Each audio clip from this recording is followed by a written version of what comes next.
Guichetiers, facteurs, élus locaux, syndicats et comités de soutien, tous étaient réunis ce matin pour protester contre la privatisation de la Poste.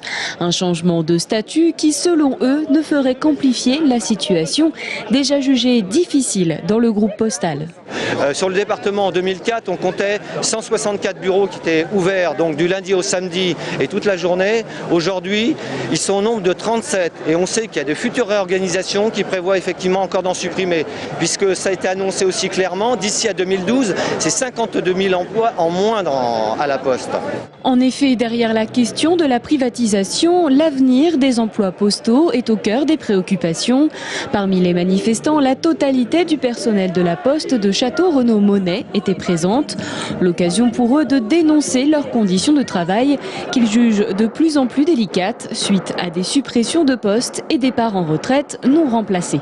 Notre direction dit toujours que le courrier est en baisse, mais nous on se rend compte sur le terrain que les lotissements grandissent, les maisons poussent de terre comme des champignons et nous ça nous fait du travail supplémentaire.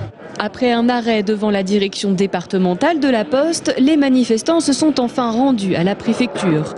Une délégation a été reçue par le directeur de cabinet du préfet afin d'exprimer le mécontentement du personnel, notamment vis-à-vis de la privatisation.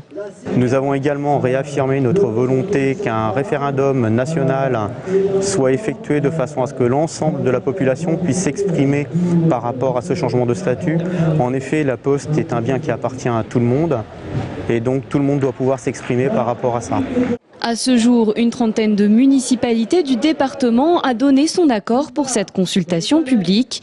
De son côté, la délégation régionale de la Poste, contactée par téléphone, préfère parler d'une ouverture de capital afin d'assurer le développement du groupe. Elle assure également que le personnel conservera son statut de fonctionnaire et qu'aucun nouveau bureau de poste ne doit être fermé.